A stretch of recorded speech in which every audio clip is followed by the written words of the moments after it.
Hello, my name is Marie, and I've made this video to show how AutoGen works. So, AutoGen is a multi-agent orchestration framework. You can go very deep with it.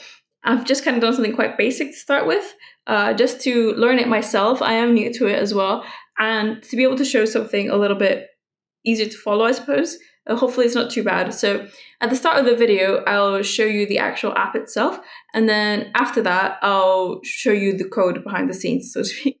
So, let's get to it. So this is the app Study Helper. As you can see, it's super simple. All you have to do is type in what you want to study, let's say cats, and then press generate study materials, and then it does it for you.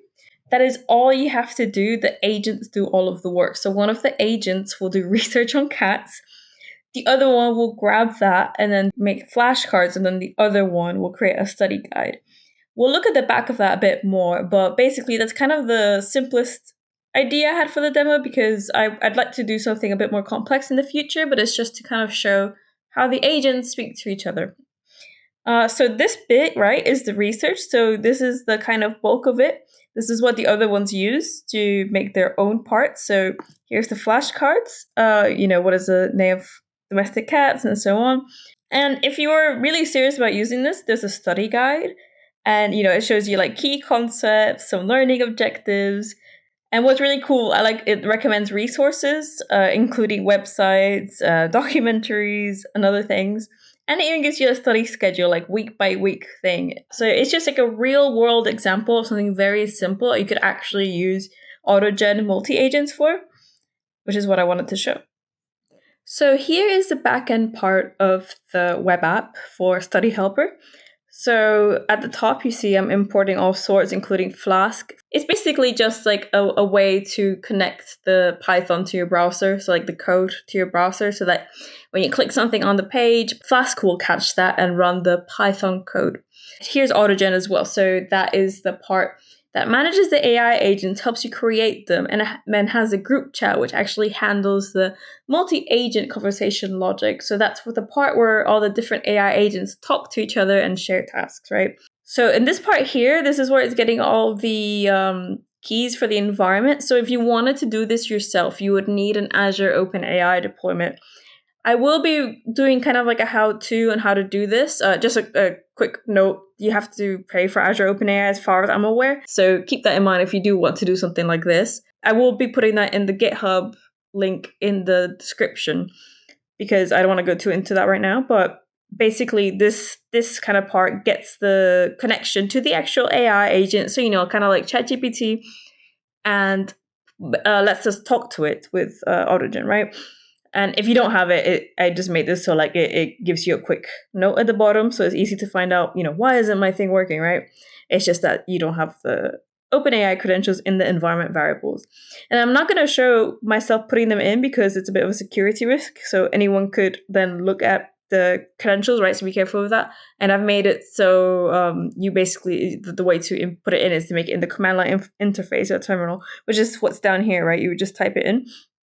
But again, that'll be in the GitHub, explain in the GitHub. And then the next part is this configuration list or config list. It kind of just tells you like what type of model you're using, and then it like references a key. It's API type, so you can also use API direct from OpenAI, but we're using Azure in this case. This bit here, it takes like the configuration list that we used before, just so that we know to use it for the different agents. So this is research agent. It has a system message explaining what research agent should do. And you can see the variable here, like study topic. So that's basically just whatever you input in, it actually uses in its own prompt, right? And then for the next one is flashcard agent. So that's the one taking all the research that research agent has painstakingly done and creating flashcards. So it's like a study group, like one of them is doing the research on the topic, the other one is using that to generate flashcards and, share them. So, hey, we can all study together. And then the recommendation agent, which is the study guide creator, is like, hey, maybe we should do this, maybe we should do that to further our research, maybe, like the person who coordinates, right? So yeah, it's just like a little group.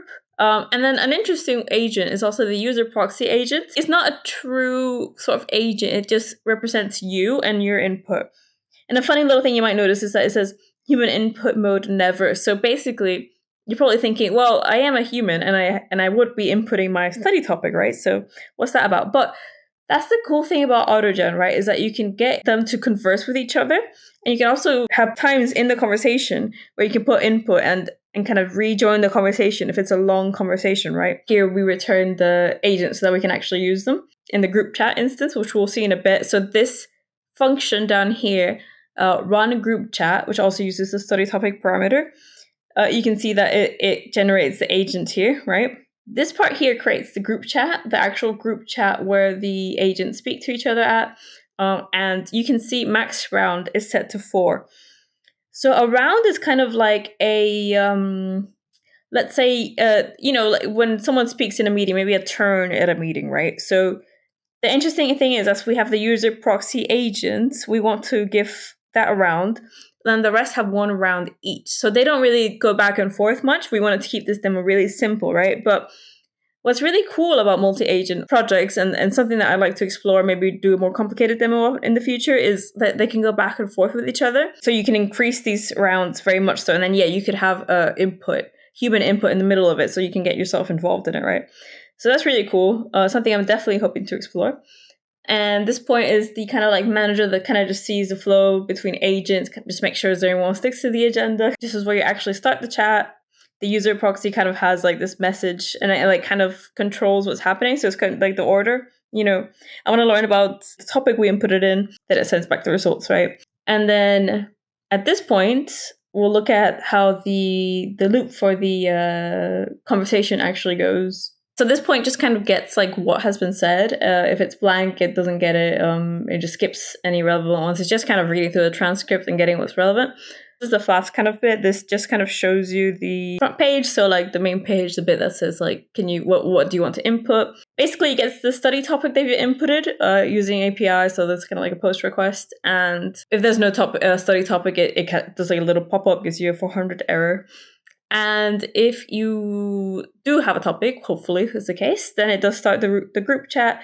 It actually uses the functions that we spoke about earlier and then returns the results so that we can actually use them in the code itself, like the front end part.